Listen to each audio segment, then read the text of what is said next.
A semana começou com a análise da proposta que tem como objetivo reduzir a burocracia em vários segmentos da atividade econômica. Entre os principais pontos estão a autorização do trabalho aos domingos e a dispensa de alvarás prévios de funcionamento para pequenos comerciantes e prestadores de serviços. Na última versão, 4 domingos consecutivos. A quem, inclusive, é religioso e saúda a Bíblia, que eu saiba, se guarda os domingos. Inclusive os domingos para a família. Ou não tem mais isso? Agora, tudo aqui investe sobre a consolidação das leis do trabalho. Assim como foi a reforma trabalhista, é a precarização do trabalho. Precarizar o trabalhador? Precarizar o trabalho? Isso se faz não garantindo emprego. Isso se faz não garantindo condições mínimas para que o cidadão possa se formalizar. A verdadeira guerra que precisa ser travada, e essa MP da liberdade econômica ajuda a fazer este debate, é entre quem quer trabalhar e quem quer impedir que o trabalho ocorra. Liberdade econômica. Todos somos a favor de desburocratizar, de ter liberdade econômica. Mas a pretexto de fazer um tratamento em relação a essa questão, faz-se uma reforma trabalhista. Aprofunda os danos que a reforma trabalhista anterior produziu. Não é possível essa liberalização geral para o trabalho aos domingos. Domingo é um dia para o descanso. O domingo é um dia para os religiosos terem acesso às suas orações. E muda vários pontos da CLT, por isso a obstrução. Eu ouvi muito aqui alguns colegas dizendo em jabutis, em texto muito grande, e eu gostaria de aqui com isso homenagear o parlamento, que nesta medida provisória apresentou 301 emendas. Portanto, o trabalho que procuramos fazer como relator foi justamente, senhor presidente, atender uma demanda legislativa que representa exatamente o tamanho da burocracia, dos entraves e do peso do Estado na vida do cidadão brasileiro. O Banco Mundial analisa os países com relação ao impacto regulatório e em 150 países analisados, nós somos o de número 109. Com esta lei, nós reduziremos para a 50ª posição. Não existe uma reciprocidade de obrigações do poder público. Essa MP dá essa condição para que outras pessoas que às vezes nascem pensando em ser empregado a vida toda, possam constituir o seu negócio, possam estabelecer a sua empresa e gerar renda e emprego para o nosso país. É isso que nós precisamos, dar condições ao Brasil de avançar na sua economia. Me parece que a palavra desburocratização agora mudou o seu sentido, porque ela vai virar aqui, pela essa medida provisória, vai virar aqui exatamente escravidão, trabalho forçado aos finais de semana. Quem diria que o tal do novo parlamento, que o tal do novo governo chegaria a este ponto de obrigar os trabalhadores a trabalharem 6 finais de semana seguidos. E eu pergunto o que há de escravidão em simplesmente liberar atividades de baixo risco, em simplesmente permitir que o microempreendedor, que o pequeno empreendedor, que o homem que vai lá sustentar a família com dignidade vendendo água no semáforo, que a mulher que vai vender bolo em frente à universidade, em frente à escola, tem de escravidão em deixar de precisar de licença para trabalhar, em deixar de precisar de pedir permissão do governo, permissão do Estado para trabalhar. O ponto que causou maior polêmica foi a permissão do trabalho aos domingos, sem obrigação do pagamento em dobro, se a folga for autorizada para outro dia da semana. Em uma negociação entre o presidente da CUT, Central Única dos Trabalhadores, e o presidente da Câmara, ficou assegurada uma folga a cada 4 domingos de trabalho, em vez de a cada 7, como previa o primeiro texto do relator. A medida provocou forte reação no plenário. A questão do trabalho aos domingos, queria saber se nós não poderíamos abrir um espaço de discussão com o relator para tentarmos chegar num texto que fosse consensual, que nós não nós acompanharíamos, inclusive, a votação, porque já somos favoráveis ao restante da matéria. Eu tive hoje, como eu disse, com o presidente da CUT, a preocupação dele era que não fosse 7 semanas e fosse 4 semanas. Eu fui para o entendimento que da minha conversa com o deputado Enio, estava presente, a testemunha, junto com o presidente da CUT. Eu acho que trabalhar aos domingos também, para um país que se pretende ser do turismo, também não é nenhum problema, contanto que seja respeitada a folga do trabalhador. Nós mesmos já apresentamos, inclusive em legislatura passada, um projeto que facultava, no caso de ação consensual entre o sindicato patronal e laboral, principalmente para o setor de bares, restaurantes e hotelaria, a faculdade de trabalhar o domingo. A grande questão, presidente, é que a gente está abrindo para todos os setores. Deputado, por que essa questão, por isso que eu queria conversar com o relator. Eu acho que essa matéria é pertinente, vai depender, né, do entendimento do relator. Acho que a gente ainda tem algum tempo para dialogar. Senão, eu garanto a votação nominal no destaque supressivo que Vossa Excelência pode apresentar em relação a esse tema, e aí fica justo o resultado. Quem ganhar, quem tiver votos, mantém ou retira o texto da medida provisória. Esta medida provisória não é da liberdade, é da escravidão. Da escravidão. 80 anos de CLT do país. E nós para na marra agora aqui votar, sem discutir, que o povo brasileiro não vai ter mais domingo. Não vai compensar, é pegadinha. Nós não podemos aceitar isso. Então eu estou encaminhando pelo PT, concordando com o requerimento de retirada de pauta. A MP ela é clara. De 4 em 4 semanas, o funcionário ele tem direito a uma folga aos domingos. Se ele trabalha aos domingos, ele vai ter direito a uma folga na semana. E se não tiver essa folga, ele recebe em dobro, tanto aos domingos quanto aos feriados. Devemos levar em consideração que esse trabalho aos domingos, a liberação do trabalho aos domingos, vai impactar em 4% os empregos no Brasil. E a longo prazo vão gerar 3 milhões de empregos. Estão querendo liberar o trabalho aos domingos para todos os segmentos de trabalho no Brasil. Isso é um retrocesso absurdo. Querem modificar o sistema de controle de horas extras, querem acabar com a hora extra no Brasil. É outra reforma trabalhista. Isso nós não concordamos. Não é um projeto de liberdade econômica, é um projeto de libertinagem econômica. O texto principal da medida provisória da liberdade econômica foi aprovado por 345 votos a favor e 76 contra.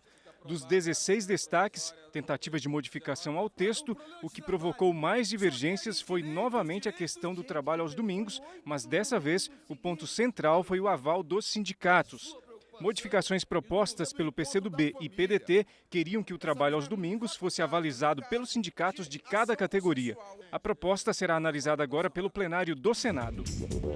Outra proposta analisada pelos deputados foi o projeto que define os crimes de abuso de autoridade cometidos por servidores públicos, incluindo juízes, promotores e policiais. Alguns líderes defendiam o adiamento da votação da matéria. Esse é um projeto que envolve as diversas autoridades públicas.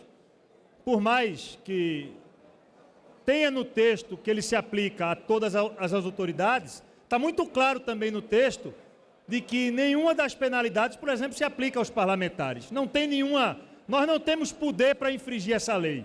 Ela evidentemente se aplica ao Poder Judiciário, ao Ministério Público, aos órgãos de controle, à Polícia Federal. Não há problema de se criar regras para o abuso de autoridade dessas forças, mas isso tem que ser melhor debatido.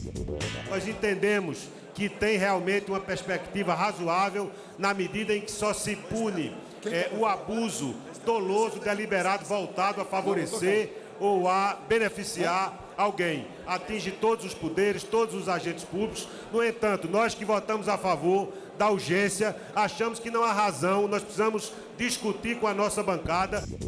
Eu acho um absurdo, faz 30 anos que se discute nesse país abuso de autoridade. E não tem endereço esse abuso de autoridade. É para o agente público, não é para juiz, não é para promotor, é para o agente público. O cidadão fica sabendo quando tem um político envolvido. Agora, quando tem um cidadão comum que é abusado, muitas e muitas vezes. Então, senhor presidente, nós temos que votar hoje sim. Nós estamos aqui regulando regras da relação do cidadão com o Estado, no sentido de garantir o pleno exercício da atividade profissional dos servidores públicos e estabelecendo regras claras para que se evitem abusos. Um dos pontos polêmicos foi a proibição do uso de algemas nos casos em que não haja resistência à prisão, ameaça de fuga ou ameaça à integridade física do preso. Alguns deputados criticaram este trecho da proposta e defendem o veto à questão do uso das algemas. Aqui já foi feito e foi feita uma agressão. Consideramos um erro desse Congresso e dessa Câmara aprovar esse texto da forma que foi. Nós estamos admitindo a demissão de um policial numa reincidência por conta de uso da algema, que é a função dele usar algema. Portanto, nós fazemos um apelo aqui para que o presidente Bolsonaro já assuma um compromisso com os policiais de vetar esses itens que são agressivos e que impedem o trabalho da Polícia Militar. Eu não vejo aqui que esse abuso de autoridade é contra policial, é contra juiz, não. Ele é contra o abuso de quem está investido na autoridade pública contra o cidadão. Na verdade, aqui nós estamos protegendo o cidadão comum, o povo que nos colocou aqui. E aqui nós representamos o povo. Esse texto é um texto que atinge de forma democrática a todos aqueles que, revestidos de um cargo público, podem cometer algum crime de abuso de autoridade. Apenas esclarecimento que não é uma matéria estranha, que não é uma matéria que veio direto para cá, porque o que nós deveríamos estar votando era o texto da Câmara, mas que, de fato, restrito apenas a juízes e promotores e aparecer alguma revanche de alguém contra outro poder. E não é isso que nós queremos. Nós queremos que exista uma lei que todos aqueles, inclusive o presidente da Câmara, como colocou o deputado Hildo Rocha, se extrapolar as suas funções públicas, que responda por isso também. A gente sabe que alguns pontos desse projeto foram feitos para enfraquecer o poder policial e o poder do Estado. É nossa obrigação, enquanto deputados federais, nos atentarmos ao fato de que generalizar o empoderamento das forças de polícia é deixar o Estado fraco e, principalmente, quando você desempodera uma força policial, você dá empoderamento e fortalece o criminoso, o marginal. A maioria entende que essa matéria já há 3 anos é discutida nessa casa. Em segundo lugar, nós estamos vivendo um momento de demagogia. Esse é o momento daquelas demagogias que ocorrem até o sujeito ser vítima do abuso. Nós aqui estamos falando de algo fundamental, que é combater abuso. Isso é um instrumento da democracia. Ninguém pode cometer abuso investido de cargo público, pago pelo povo, pelo dinheiro público.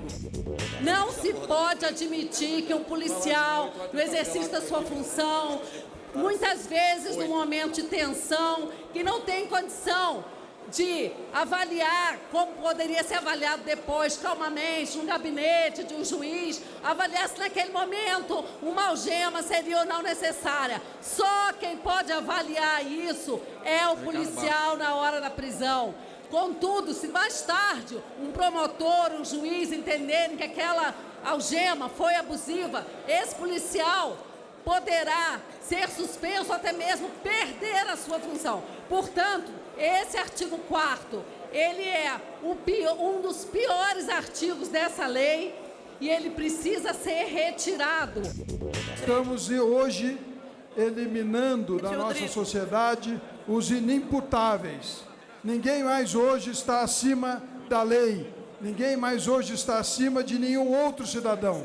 Todos os brasileiros ocupantes de função pública têm que responder pelas suas atitudes, têm que responder pelas suas decisões.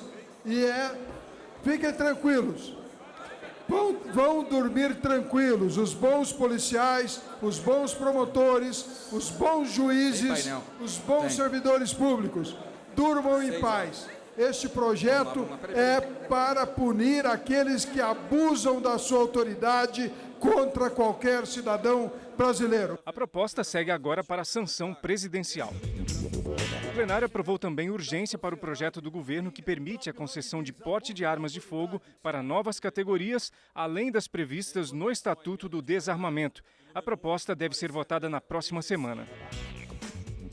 Manifestação das entidades dos trabalhadores, das trabalhadoras em educação, dos estudantes, grande número dos estudantes na esplanada dos ministérios, reunindo junto com as mulheres indígenas, fazendo uma manifestação pública contra esse desgoverno que ataca os índios, que ataca o nosso meio ambiente e que, sobretudo, temas de interesse nacional debatidos em plenário, a reação e propostas dos deputados, fatos e opiniões. Que pela primeira vez estão vindo numa marcha indígena das mulheres, aqui justamente para colocar sua voz como mulher indígena, a importância de estar visibilizando a causa dos povos indígenas a partir da visão, da cosmovisão das mulheres indígenas. Então nós tivemos aqui hoje nessa plenária Ulisses, com a participação também da marcha.